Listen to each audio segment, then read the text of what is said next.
Renekton is one of the most popular top laners out there, and he's my signature champion. But unfortunately, most people build this champion wrong. So today we're going to cover 3 powerful builds that will help you fit any given scenario. If you're looking to refine your Renekton gameplay to the fullest, make sure to check out our website, GameLeap.com. If you sign up right now using the promo code BROKENLOL, you get 50% off your order. That gives you access to everything on the site. Make sure you don't miss out on this limited time offer and sign up today. Now, without further ado, let's get right into those builds. And the first thing that I want to address is actually going to be runes, and that's whether you should go Press the Attack or Conqueror. Now, this is a very complex topic, but typically Press the Attack is going to be more for lane phase dominance and 1v1s, whereas Conqueror is going to be much better for team fighting.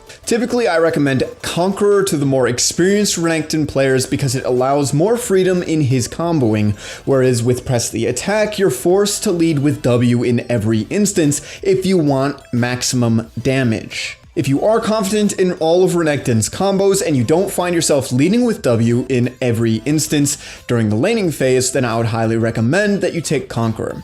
If you find yourself leading with W in every instance, or you're just not familiar with all of his comboing yet, that's fine. You can still take Press the Attack and you'll do similar damage. Now, this being said, PTA and Conqueror are both going to be interchangeable no matter what the build is. Just know that Press the Attack results in better dueling damage and that Conqueror results in more sustained durability in team fights. That is the main difference between the two. They can work with any given build, just know the strengths and weaknesses that each keystone gives you and then make a choice based off of those. Now, I did want to start the item builds off very simple and traditional.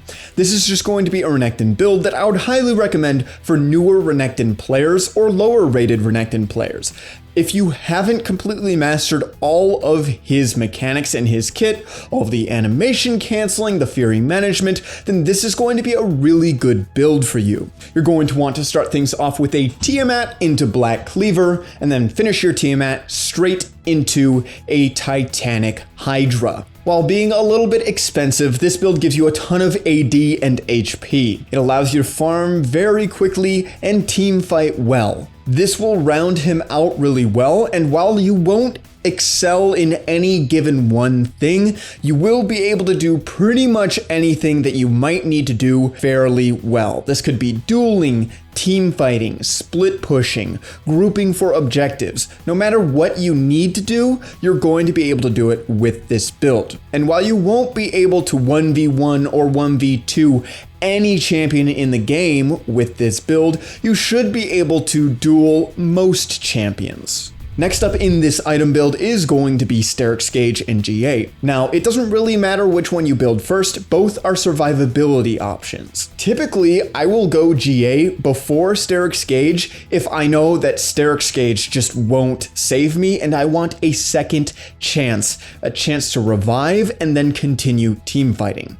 However, if I know that Sterix Gauge is going to be enough, then I'm just going to build that first because this item gives me a little bit more of what I want in terms of stats, and that is HP and AD. As a last item, you should go for Death's Dance in this build. This is going to round you out very well. You're going to have enough of each resist, and on top of that, you're going to have a lot of sustain. This fills your sustain option instead of what Blade of the Ruined King or Ravenous Hydra would give you. While the damage and carry potential of this build is not nearly as high as other builds, it's much easier to master. You're required to weave a lot less auto attacks in between your spells, which means that if you are not completely comfortable on the champion yet, you're still going to be making the most of this build fairly easily. Next up is a Duelist build that is centered very heavily around 1v1ing, 1v2ing, or even 1v3ing in the mid game. All of your early items are going to be focused on being able to win fights and sustain through them no matter how many people you're fighting. This build is going to be a little bit harder to play than the previous one simply because you're going to have less HP early on into the game, and you're going to be required to land as many auto attacks as possible during a fight. This means that your positioning and your animation canceling need to be on point, otherwise you won't be making the most of this build. Instead of rushing a Tiamat into Black Cleaver, you're going to rush a full Blade of the Ruined King and then your Black Cleaver. As you can see right away from the very first item, we're already deviating from that traditional build that we've seen Renekton use for the past 2, 3, or even 4 years. Even for players that built Blade of the Ruined King in the past, they never really rushed it. It was more of a second or third item. The Blade of the Ruined King rush is a lot stronger now simply because of the Blade of the Ruined King buffs. Remember, Renekton uses Blade of the Ruined King better than any other champion in the game. So we are going to be abusing this to help us snowball a lead during the lane phase. Now, your 3rd, 4th, and 5th items are all going to be interchangeable in this build, and those again are going to be Steric's Gauge, GA, and Death's Dance. Now, the main goal for this build is to split push and duel as many people as possible, which means you will not be using GA or Steric's Gauge nearly as well as a traditional Renekton build would. This is simply because the traditional Renekton build looks to teamfight a lot more. This build is geared around split pushing, and when split pushing, GA probably won't save you in a 1v1, and Steric's Gauge a lot of the time won't even proc, especially earlier on into the game. Now, there are definitely scenarios where GA 3rd is the pick, or Steric's Gauge is the pick, but there are also cases now where Death's Dance will be the 3rd item that you want. And typically, these are going to be cases where Steric's Gauge won't be procced, and you don't really need a second life. Typically, if you're against a tank, you're going to want Death's Dance 3rd, and if you're against another bruiser, you're probably going to want Steric's Gauge or GA. Again, I cannot emphasize enough how important it is that you go and split push with this build. If you're grouping with this build early on into the game, you're just going to get shredded. Remember, you don't have that HP that you need to perform team fights in the mid game. Yes, you can team fight later once you have all of your core items finished, but this requires so much gold to actually be able to get there that a lot of the time the game will probably be done by that point. You want to split push, sit in the side lane, get as much gold and DXP as possible, and this will allow you to take towers, inhibs, and potentially the entire game. Stepping up another rung on that difficulty ladder, we have Lethality or Penetration Renekton. Now, the aim of this build is to penetrate and shred as much armor on a single target as possible and use that shred and penetration to empower Blade of the Ruined King's damage on that target. This build is definitely a lot harder than the previous 2 builds simply because you don't have HP in this build for a long time. The goal of this build is to snowball and shut your laner down. It does more damage than any other build, but its weakness is that you can only really kill one target with it. So, generally in teamfights, you want to be flashing onto the highest priority target and killing them. If you don't have flash up with this build, you're going to want to sit in the side lane because it's just going to be so hard for you to teamfight. Your rush item right away is going to be a Youmuu's Ghost Blade, prioritizing the serrated Dirk first. Next, you're going to want to go straight into your Blade of the Ruined King, and then Black Cleaver. This gives you the percent armor shred from Black Cleaver on top of the flat lethality from Youmuu's Ghost Blade in combination with the on-hit damage from Blade of the Ruined King. This is enough damage to 100-0 any target, even most bruisers. The only thing really that can stand up to this build is a full-on tank like Malphite, Maokai, or Ornn. You should only be going this build if your goal is to end the game in the first 20 to 25 minutes. You're not going to scale well with this build, and on top of that, you're going to be very, very fragile early. So if you don't snowball, you're going to be useless. As a 4th and 5th item, again, it's going to be Steric's Gauge and GA, for the same reasons why it has been for the previous item builds too. Now, I do want to talk about boot choice because, of course, boots are very important in this game. You should be building them in every single game, and if you're not, something's wrong. So, first up, you've got Ninja Tabby, and this is going to be your go-to against a lot of auto attack based champions, not just in the top lane, but also marksmen. So if you're playing against a fed Draven, Tabby is a necessity. If you're laning against something like Jax or Camille, you're also going to want an early Tabby. In most of your games, you are going to go Tabby, but if you're against absolutely no auto attackers, you can go for Mercury Treads just to get a little bit of extra magic resist. The tenacity on Mercury Treads is not really worth taking the item for, and that's simply because you get plenty of tenacity from both Steric's Gauge and the Legend Tenacity rune. Now, I know at the beginning of the video I said I was only going to give you 3 builds, but I did want to mention one more build, and that's the build that I run in almost all of my games. Now, granted, the difficulty of this build is higher by far than any of the other builds that I have covered, and that's simply because of its main core item. This build completely revolves around Ginsu's Rage Blade. Now, I know what you're thinking.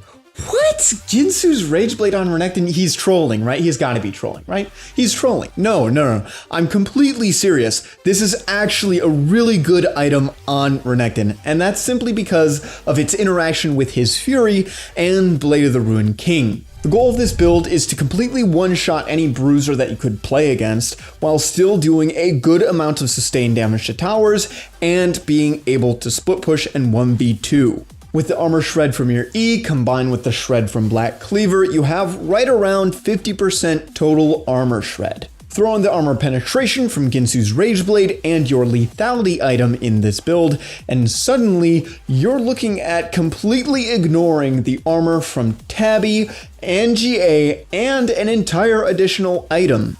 Now, if we take things to the absolute extreme, and you're on a team with Ornn and you take Sudden Impact as your secondary, then you can effectively get a target from 200 armor down to around 50 or even lower. Now, of course, it varies from target to target, but against most bruisers, you're going to be doing quite a bit more damage just because you're ignoring almost all of their armor. Now, with all of this foundation laid out, let's actually get into the build. Now, the first item that you want to rush right away in this build is the Serrated Dirk, and you're just going to leave it at Serrated Dirk for the longest time. This is because it's going to give you wave clear, and it's going to be a really good substitute for Tiamat, since you don't want Tiamat or any Tiamat items in this build. Next, you're going to itemize Blade of the Ruined King into matchups that are really not very threatening to you, or Black Cleaver into matchups where you need a little bit extra HP. Whichever one you didn't buy immediately after that Serrated Dirk, you then buy third. After that, you want to go straight for your Ginsu's Rage Blade. This is where damage really starts kicking it up a notch. Once you have Ginsu stacked, you have so much Fury gain off of auto-attacking a wave that you'll pretty much be walking around with 100 Fury off of any given wave, as long as you don't spend it on accident. The only problem is at this point, you don't have HP. You built 3 items that don't give any HP, so you're going to be lacking so much HP compared to other bruisers. This means you need to play your 1v1 absolutely pristine. You need to make sure that you dodge any CC, because if you get hit by CC, you're going to get one-shot. But if you can land your W without getting CC'd first, then you're going to one-shot the enemy target. For your finished lethality item, I would highly recommend Youmuu's Ghost Blade, because this gives the most lethality and good utility out of any lethality item. Yes, you could go Duskblade of Drakthar and get a little bit extra lethality, but you really wouldn't use the passive all that well. It's better to just go Ghostblade. If you want your lethality item to be a defensive item, then I would highly recommend you go Edge of Night. This is going to be the pick that I take in about 90% of my games, simply because it gives you a get out of jail free card. If you get hit by a huge opening CC like Ash Arrow or Ornn ulti, you're not actually going to take the CC. You can just walk away from it, the spell shield will absorb it, and you're good to go. If you like to live life on the edge and want a little bit extra damage, then you can go for a Youmuu's Ghostblade. This is also going to give you a little bit of mobility, so it does offer a bit of safety in that way, as long as you're holding it to get away from people.